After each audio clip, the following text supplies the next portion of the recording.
सभी श्रोताओं को मैं प्रणाम करती हूँ और अपने चैनल में आप सबका स्वागत करती हूँ। आज मैं आपको विनायक जी की एक बहुत सुंदर कथा सुनाऊंगी। कथा इस प्रकार है। एक बार की बात है, एक बहू अपनी सास से बहुत परेशान थी। उसकी सास उससे भरपूर कार्य करवाती, परंतु खाना पीना ठीक से नहीं देती थी। बहू इस आदत से बहुत परेशान रहती थी। उसने एक उपाय निकाला। अब वह प्रतिदिन अपने घर से आटा, घी, गुड़ आदि लेकर नदी के किनारे जाती। वहां आटा गूंथकर शमशान जाती। वहां चीता की अग्नि में रोटियां सेककर चूरमा आदि बनाती। वहीं पर विनायक जी का एक मंदिर था।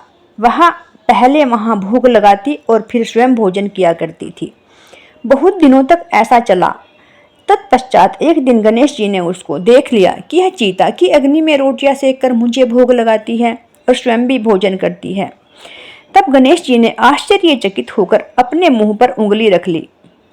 अगले दिन लोग वहां पूजा अर्चना करने आए। तब उन्होंने देखा विनायक जी ने अपने मुंह पर उंगली रखी है।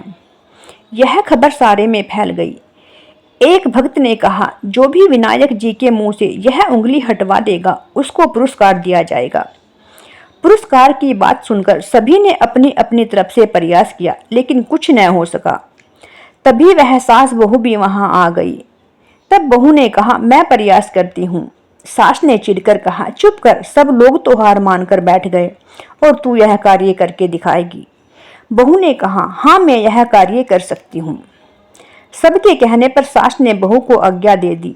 तब वह मंदिर के अंदर गई और दरवाजा बंद कर दिया और विनायक जी से कहा, मैंने आपकी सेवा की है, आपको भोग लगाया है। अपनी सास से छुपकर मैं खाना बनाती और आपको भोग लगाती। आप चुप क्यों हैं? आज आपको अपने मुंह से उंगली हटानी ही पड़ेगी। उसकी बात सुनकर विनायक जी सोच में पड़ गए कि कह तो यह सही ही रही है। इसने मेरी सच्ची लगन और सच्ची भावना से सेवा की है, इसका कहना तो मानना ही पड़ेगा।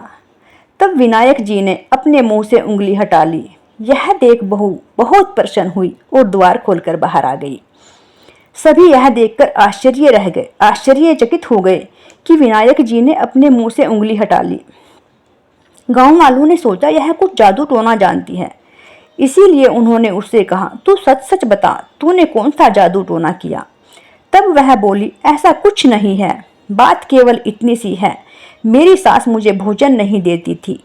तब मैं चुपके से अपने घर से आटा ले जाकर नदी के किनारे आटा गूंथकर शमशान की चिता में रोटियां बनाकर गणेश जी को भोग लगाया करती थी और फिर स्वयं भोजन किया करती थी।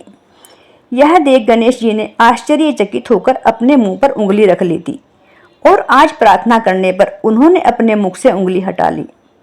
यह सुन सभी बहुत प्रसन्न हुए।